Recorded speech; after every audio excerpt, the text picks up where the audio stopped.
Hello, കുട്ടി കിച്ചണിലേക്ക് എല്ലാവർക്കും സ്വാഗതം. എല്ലാവരും സുഖമായിട്ടിരിക്കുന്നല്ലോ. പിന്നെ ഇന്ന് ഞാനിവിടെ ഉണ്ടാക്കാൻ പോകുന്നത് നമ്മുടെ ക്രിസ്മസ് കരോളുകാർ വന്നപ്പോൾ ഞങ്ങൾക്ക് ഇവിടെ പുഴുക്കായിരുന്നു. അപ്പോൾ നമ്മുടെ കപ്പ, ചേമ്പ് എല്ലാ ഐറ്റവും കൂടെ നമ്മൾ പുഴുക്കായിരുന്നു അവർക്ക് കൊടുത്തത്. അപ്പം അതിൻ്റെ ബാലൻസ് കുറേ അധികം വന്നു. അപ്പം ഞാൻ അതെടുത്ത് നമ്മുടെ ഫ്രീസറിൽ സൂക്ഷിച്ചിരുന്നു. ഈ കവറിനകത്താക്കി കെട്ടി. അപ്പം നമ്മളിപ്പോൾ കപ്പയൊക്കെ വാങ്ങിച്ചോ അല്ലെ കാ പുഴുങ്ങിയത് എന്ത് വാങ്ങിക്കോട്ടെ, അത് പുഴുങ്ങിക്കഴിഞ്ഞാൽ അധികം ഉണ്ടെങ്കിൽ നമ്മൾ ചിലരെടുത്ത് കളയും, ചിലർ പിറ്റേ ദിവസം ഉപയോഗിക്കും. നമുക്ക് ഒരു വർഷം വേണമെങ്കിലും സൂക്ഷിക്കാം. ഫ്രീസറിനകത്ത് വെച്ചിരുന്നാൽ മതി.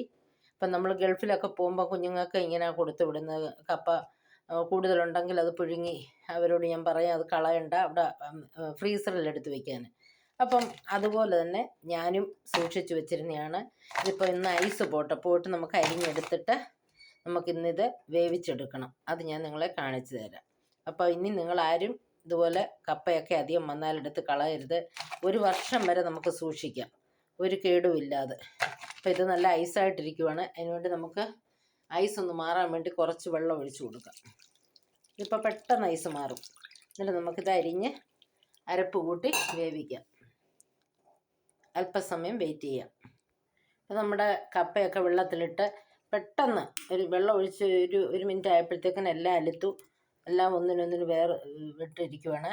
ഇത് ചേമ്പുണ്ട്, കാച്ചിലുണ്ട്, നമ്മുടെ ഏത്തയ്ക്കയുണ്ട്, കപ്പയുണ്ട്. ഇതെല്ലാം കൂടെ നമുക്കിന്നൊരു മിക്സഡ് ആയിട്ടുള്ള ഒരു കപ്പ വേവിക്കാം. അപ്പോൾ അത് അരിഞ്ഞുകൊണ്ട് വരട്ടെ, എന്നിട്ട് ഞാൻ നിങ്ങളെ കാണിക്കാം. ഇപ്പം നമ്മുടെ പെരട്ടിനുള്ള സാധനങ്ങളെല്ലാം ഞാനിവിടെ അരിഞ്ഞു വെച്ചിട്ടുണ്ട്. കായ, ചേമ്പ്, കാച്ചിൽ, കപ്പ, മധുരക്കിഴങ്ങൊക്കെ ഉണ്ടായിരുന്നു, അത് ഞാൻ മാറ്റി. ബാക്കിയുള്ള സാധനം എല്ലാം അരിഞ്ഞ് നല്ല വൃത്തിയായിട്ട് വെച്ചിരിക്കുന്നു. പിന്നെ ഇനി നമുക്ക് ഇതെങ്ങനെ കുക്ക് ചെയ്യുന്നതെന്ന് നമുക്ക് നോക്കാം. അതിന് വേണ്ടിയിട്ട് നമ്മൾ 3 ഉടങ്കൊല്ലി മുളക് എടുത്ത് വെച്ചിട്ടുണ്ട്. കന്നംപുട്ടി എന്ന് പറയും. ജീരകം, തേങ്ങ, മഞ്ഞൾ, കറിവേപ്പില. അപ്പം നമുക്കിനി ഇത് ചതച്ചോണ്ട് വരാം. അരപ്പ് ചതച്ചോണ്ട് വരാം.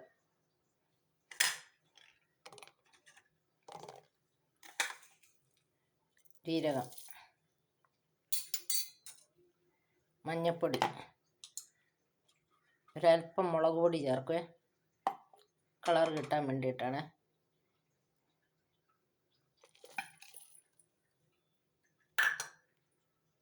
വെളുത്തുള്ളി എടുത്ത് വയ്ക്കാൻ മറന്നുപോയി. അപ്പോൾ ഒരു 4 കഷ്ണം വെളുത്തുള്ളി, കറിവേപ്പില, ഇത്രയും കൂടെ നമുക്ക് ചതച്ചുകൊണ്ട് വരാം. നമുക്ക് ഈ അരിഞ്ഞു വെച്ചിരിക്കുന്ന കപ്പയും കായും ഇതെല്ലാം കൂടെ ഇതിലേക്ക് കുടഞ്ഞിട്ട് കൊടുക്കും. ഒരു കുക്കറിലാണ് ഞാൻ ഇടുന്നത്. നമ്മൾ കുക്കറിലിട്ട് ഒരു ബിസിലടിച്ചാൽ മതി. അല്ലാതെ നമുക്ക് ചരുവത്തിലായാലും വേവിച്ചാൽ മതി, വെന്ത കപ്പയാണല്ലോ. പക്ഷെ ഞാൻ കുക്കറിലാണ് വയ്ക്കുന്നത്. അപ്പം ഈ അരപ്പ് ഇതിനകത്തിട്ട് കൊടുക്കാം. ഇനി നമുക്ക് ഇതിലേക്ക് 1 കപ്പ് വെള്ളവും കൂടെ ഒഴിച്ചു കൊടുക്കാം. ചെറിയ കപ്പിന് 1 കപ്പ് വെള്ളം.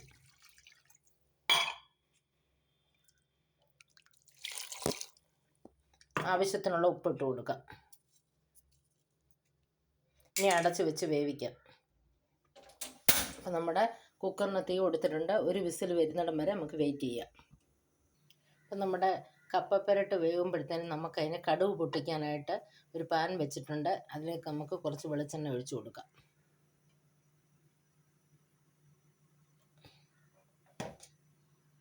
നമ്മുടെ എണ്ണ ഇവിടെ ചൂടായിട്ടുണ്ട്. അതിലേക്ക് കടുക് ഇട്ട് കൊടുക്കാം. നമ്മുടെ കടുകൊക്കെ ഇവിടെ പൊട്ടിയിട്ടുണ്ട്. ഇനി ഇതിലേക്ക് 3-4 വറ്റൽ മുളകും കുറച്ച് കറിവേപ്പിലയും കൂടെ ഇട്ട് കൊടുക്കാം. നമ്മുടെ മുളകൊക്കെ ഇവിടെ മൂത്തിട്ടുണ്ട്. ഇനി ഇതിലേക്ക് പൊടിയായിട്ട് തിരുമ്മി വെച്ചിരിക്കുന്ന തേങ്ങ പീര കുറച്ച് ഇട്ടിട്ടുണ്ട്. ഇത് നമുക്ക് കടുവറുത്ത് ചേർക്കുമ്പോൾ നല്ല ടേസ്റ്റ് കിട്ടും. ഒന്ന് മൂത്ത് വരട്ടെ. അപ്പം നമ്മുടെ കപ്പ ഇവിടെ വെന്തിട്ടുണ്ട്. ഒരു ബിസിൽ വന്നു. നമുക്ക് നമ്മുടെ കപ്പയൊന്ന് തുറന്ന് നോക്കാം. നമുക്ക് എല്ലാം ഇവിടെ വെന്തിട്ടുണ്ട്, നല്ലതായിട്ട് വെന്തിട്ടുണ്ട്. ഇനി നമുക്കിതൊന്ന് ഉടച്ചെടുക്കണം. അതിന് മുമ്പിട്ട് നമ്മൾ ഈ കടു താളിച്ച് വെച്ചിരിക്കുന്നത് ഇതിലേക്ക് എടുത്ത് ഒഴിക്കാം. ഇതും കൂടെ വെച്ച് നമ്മൾ നല്ലതുപോലെ ഇളക്കിയെടുക്കാം. അപ്പം വളരെ ടേസ്റ്റി ആയിട്ടുള്ള നമ്മുടെ കപ്പ പുരട്ട് ഇവിടെ റെഡി ആയിട്ടുണ്ട്. ഇനി നമുക്കിതൊരു പാത്രത്തിലേക്ക് വിളമ്പിയെടുക്കാം. അപ്പം വളരെ ടേസ്റ്റി ആയിട്ടുള്ള നമ്മുടെ കപ്പപ്പുഴുക്ക് ഇവിടെ റെഡി ആയിട്ടുണ്ട്. അത് നമ്മൾ നാട്ടിൽ പുരട്ടെന്ന് പറയും. എല്ലാം കാച്ചിലും ചേമ്പും ചീനി എല്ലാം കൂടെ ഇട്ട് നമ്മൾ ഉടച്ച് എടുത്തതാണ്. അതിന് പുരട്ടെന്ന് പറയും. അപ്പോൾ ആ കപ്പപ്പുരട്ട് ഇവിടെ റെഡി ആയിട്ടുണ്ട്. ഇത് നിങ്ങൾക്ക് എല്ലാവർക്കും ഇഷ്ടപ്പെട്ടെന്ന് ഞാൻ വിശ്വസിക്കുന്നു. നിങ്ങളും ഇതുപോലെ ഉണ്ടാക്കി നോക്കണം. ഒരു കാരണവശാലും കപ്പ ചേമ്പൊക്കെ പുഴുങ്ങിയിട്ട് അധികം വന്നാൽ എടുത്ത് കളയരുത്. ഇതുപോലെ ഫ്രീസറിൽ സൂക്ഷിക്കണം. നമുക്ക് ആവശ്യമുള്ളപ്പോൾ എപ്പോഴാണെന്ന് വെച്ചാൽ നമുക്കെടുത്ത് വേവിച്ച് കഴിക്കാം, മീൻകറിയും കൂട്ടി. അപ്പോൾ ഇത് നിങ്ങൾക്ക് എല്ലാവർക്കും ഇഷ്ടപ്പെട്ടല്ലോ. ഇനി ഞാൻ ഉടനെ ഒരു വീഡിയോ ആയിട്ട് ഉടനെ വരും. നിങ്ങളെല്ലാവരും എനിക്ക് ലൈക്ക് ചെയ്യണം, സബ്സ്ക്രൈബ് ചെയ്യണം, ഷെയർ ചെയ്യണം, കമൻറ്റ് ചെയ്യണം. വീണ്ടും ഒരു വീഡിയോ ആയിട്ട് ഉടനെ കാണാം. ബൈ.